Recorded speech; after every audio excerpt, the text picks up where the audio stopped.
Yeah, bro. What you mentioned, Lotus, and I do want to get into your films, bro. Yeah, But yeah, before we get into your films, I want to get into your filmmaking journey, bro. Cause yeah, you from Miami, Florida, yeah, and you a black you was a young black boy, grew up in the inner city, yeah, like.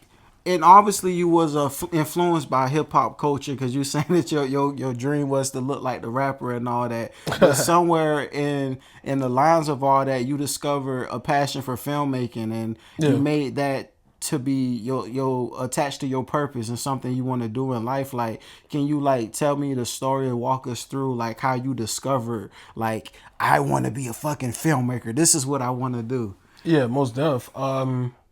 Shit, like you mentioned, bro, I come from a man. You couldn't fathom, the circumstances that I come from, bro.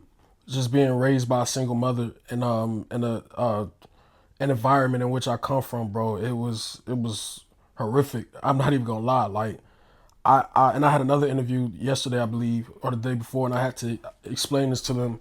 Like I had to grow up at a very early age, bro. I was 7 years old, but already experiencing things that even a lot of adults hadn't been experiencing, just with life and going against society, not going against society, but being on the other end of society's madness. We were evicted, to be specific, we were evicted from different apartment complexes, different housing. There was times, bro, we used to have to live in a hotel, and shit, eat nothing, but go to school the next day and smile like nothing happened because you don't want the other kids to know. Murders was something that was very much so real in the time in which I grew up, and in saying that shit, I've been diagnosed with PTSD, just because of those things. Well, murder specifically. Everywhere you turned around, someone was being murdered. There was gunshots. You always had to be on the lookout. And Right. I knew at a young age that death was real, and I always felt that death was around the corner. It was somewhere. I used to dread going home at night. I swear to God, my mama picked me up from school, and I would just have her drive around all night, just so we didn't have to go home. Because there was I knew that a shooting would occur. So those are just little things, and so I just know, bro, I had television. A lot of kids had their things. Like some kids play with blocks, marbles, go outside. For me, it was TV. It was TV because I had seen ways of living that I wasn't experiencing or that I had never seen. Like Wow. I remember watching fucking Family Matters, bro, and there was a family. I didn't grow up in a household with a father. You know what I mean? I didn't have sisters and brothers, and we weren't eating hearty meals for dinner and for breakfast, and we weren't smiling and hey, gotta go to work. You know what I mean? Right. Like, Right. Right. and so I would see these different images on television, and I was fucking infatuated with it. I was like, damn, like, wow, there's life. I was naive at the time. Right. I didn't know nothing about acting or these are actors. I just saw life different, Right. and I gravitated to that. And I swear to God, as a child, bro, I knew that I had to be on that screen and that I had to live like those people. Whether that been me, oh my God, praying to God at 7 years old that He will make me successful so I can live like those people, or whether it was I would find out how can I get on the other side of this television screen and make somebody else feel like how I was feeling by watching me within that TV screen. You Right. know what I mean? So acting came about. My yearn for acting came about very, very early, bro. I wanted to desperately be those images that gave me hope and inspiration, and from there, it went from me being it into creating it through producing and directing. I got into the producing route. I don't even know if you asked me this. I'm just you got me venting now. Nah, but you good, dog. You good. I went into the producing route because hey, and I'll be real. I was fortunate to go to an HBCU in college, undergrad, and then I went to SCAD for graduate school, and I love SCAD for what it did for me. SCAD taught me how to be a professional, how to professionalize my craft. And but SCAD also gave me a great sense of awareness on the industry and where people like me or like us stood within the industry. Right. SCAD taught me that I had to create my own work. Yeah, you got to, man. SCAD taught me, hey, if you want to be known on a worldwide scale, you would have to create to get that platform. You would have to create for your story to be told. You would have to create it because your story ain't out there. We can do the snowfalls, we can do the boys in the hoods, we can do Right. that shit, but in the 2000s, you ain't seeing that anyway. You ain't Right. seeing no boys in the hoods, but Right. anywho, just basically taught me, man, I had to create. I had to put my destiny in my own hand. For one, I had too much talent, you know, not to be showcased to the world. But also, I had all these stories in my head that needed to be told to connect to going back to me being that little boy, being in front of a television screen, and so that desperate need of having to express myself, bro, came Lotus. Right. And Lotus, Lotus was my gift from God, literally and artistically. How the Lotus came about, probably up in the college. Someone, I can't even remember now, bro. Someone taught me about the lotus flower, and the lotus flower is marveled across the world for being the most beautiful flower. Right? It's this. Google it right now if you haven't seen the lotus flower. Google it. Look up its significance. But the lotus flower is the most beautiful, prominent flower in the world. It's marveled for its beauty. But the special thing about the lotus flower is it grows from murky, muddy waters. It comes from mud, filth, and that just instantly stuck out to me. The symbolism behind that, right? It's the symbolism. It's the coming from the mud, and people not even acknowledging the backstory. Like when you Google, well, when you first see the lotus flower, you marvel at its beautiness. It's beautiful. And that's where I was at that point in my life. Like I was doing acting, I was in films, I was doing my thing. People loved me.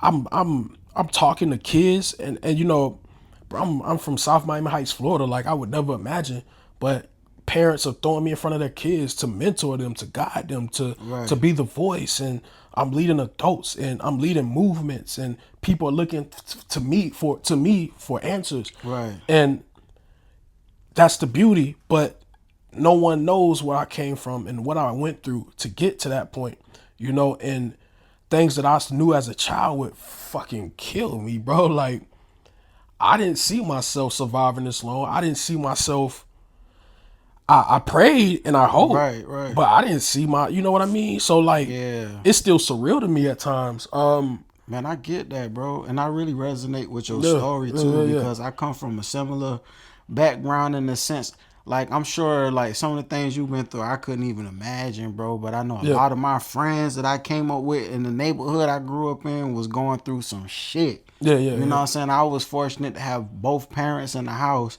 but even still, it was a struggle with them. You know what I'm saying? I remember times that we had to go without. You know what I'm saying? Christmas was income tax time. God damn it. You know what I'm saying?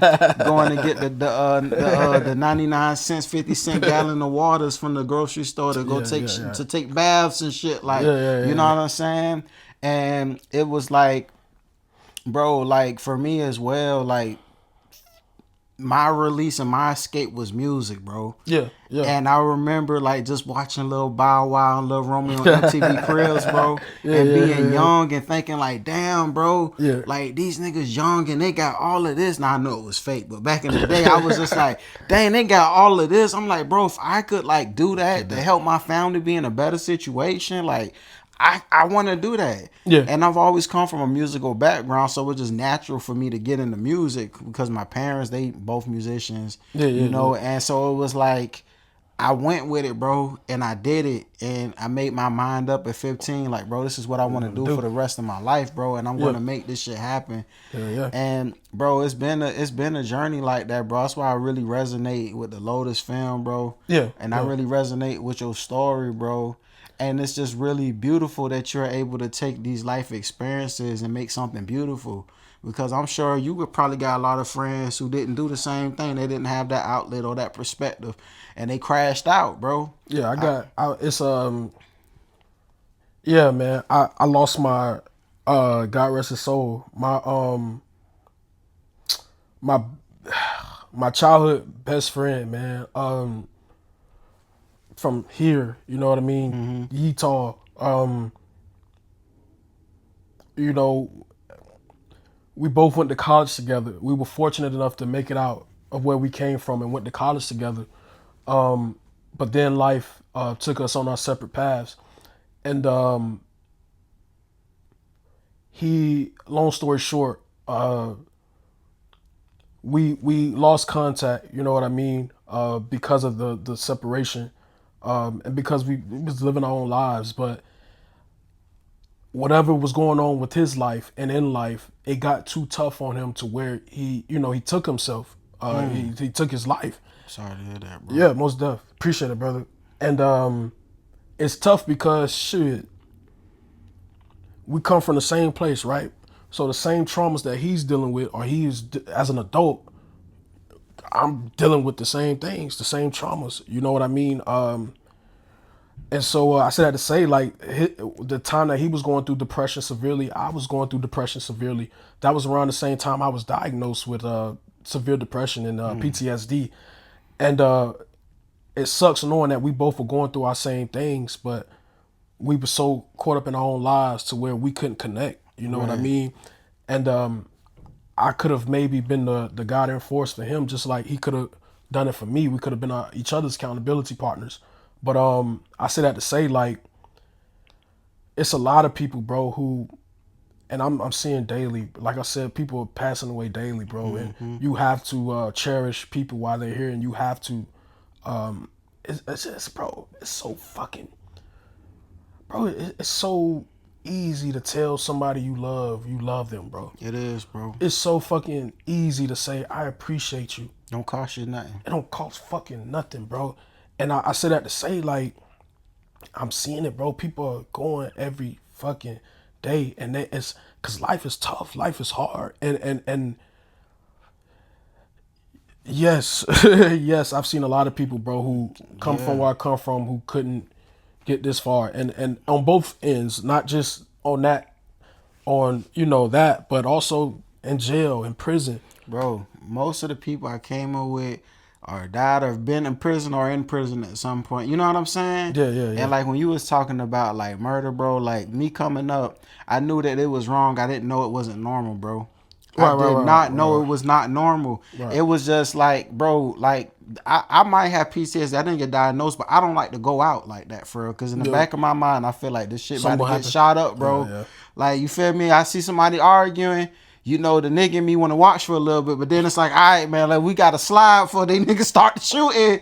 You feel me? And it may not even be. It may be two old people you arguing. Feel me, bro? And it just be like, it's just in the back of my mind, just ingrained in it, bro. Yeah. And I did not know it was wasn't normal until like, so one of my OGs, he got shot and he paralyzed from the neck down, man. Shout out to Vaughn if you listening. Yeah. And I was put him on my Instagram because he was like one of my music mentors, one of my first music mentors. And he made beats. He a fucking hard ass rapper, like dope as fuck. And like since he been paralyzed, he still be making music, bro. Yeah. Like he got this little machine that attached to his mouth and he able to still make beats. So I filmed him doing that and posted it and people was going crazy. And then one of my homies who was a actress and a model, she's a white girl, you know what I'm saying, different culture. Yeah. And she was like, damn, why is he paralyzed? What happened? And I said, oh, somebody shot him. Oh, and she was, and I told you about that. And she was like, why would somebody shoot him? Yeah. And I was like, damn, that shit not normal. Why would somebody shoot him? I mean, you obviously understand the street politics of why it can happen, but it's just like, sad, this shit ain't normal. That was the first time in my life. I was 23 years old, bro. I'll never forget. It was the first time in my life, bro. that I realized that murder was not fucking normal, bro. Bro, you're right. Uh, probably seven. Seven was the first time. I remember going on vacation with my aunts and coming home. My mom just like, yeah, our neighbor was shot. He was shot. What you mean? Like, what that Right. mean? He's gone. You ain't gonna see him no more. He was shot by the police. They came and killed him. And Wow. everybody just lived their fucking life. Like, okay, you know what I mean? Another encounter shit.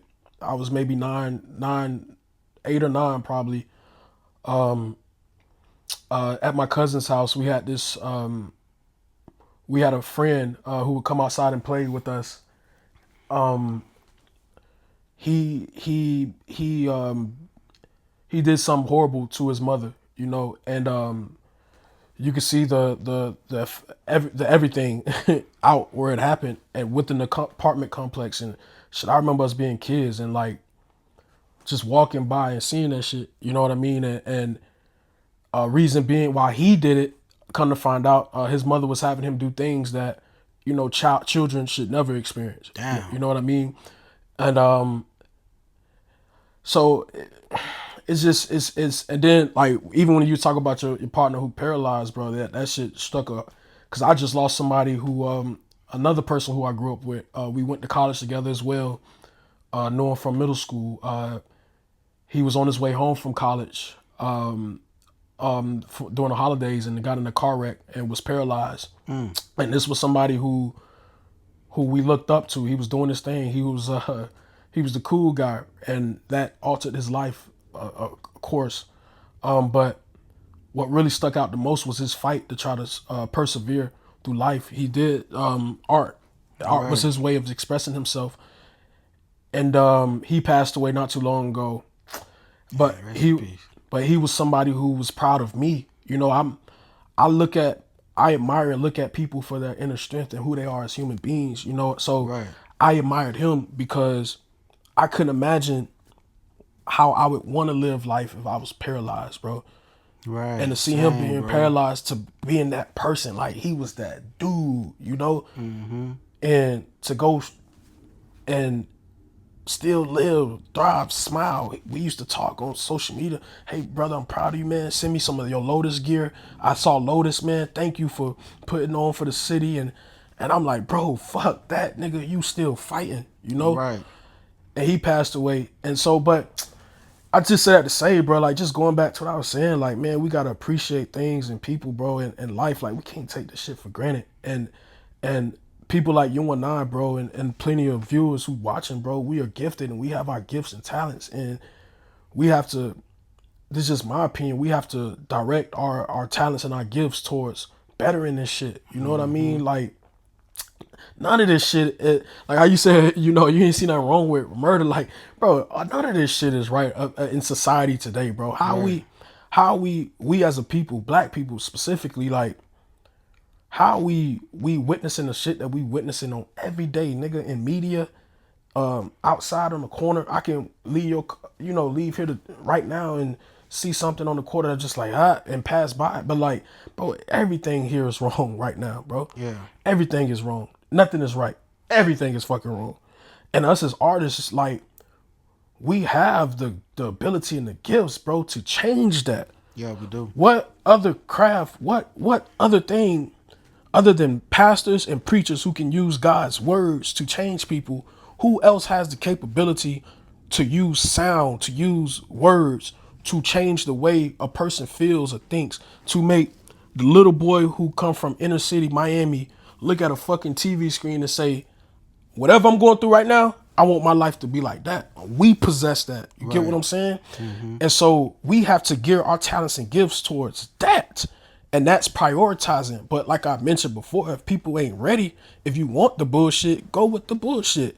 But just know it's bullshit. But when you align yourself to God's purpose, if you look in the Bible, brother, God gives us gifts not for our own glory, for His glory. Right. You get what I'm saying? And so that's what we gotta use our gifts for, bro. Because it's a lot of shit out here. Everything is wrong out here, Yeah, bro. bro. Every look at like See. we come in a time and the age, bro. And we I have to be mindful of what I say. But bro, like we come a time of age where kids, young boys, think it's okay to unalive other individuals by music.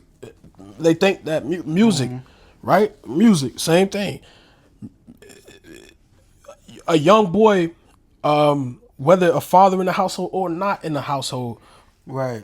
a young boy looks at a rapper as his father figure or his male figure.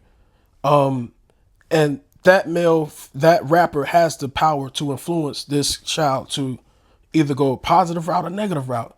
And I said to say, like, we have little girls growing up 6, 7 years old talking about they pee hole pink and they booty hole brown. Like, Yeah. that's not okay. Right. But we living and we thinking and we hype, go girl, do that. Yeah, look at her. We putting her on Instagram. We putting her on media to showcase her to Right. the world, to other Yeah. people out there who have unsettled spirits.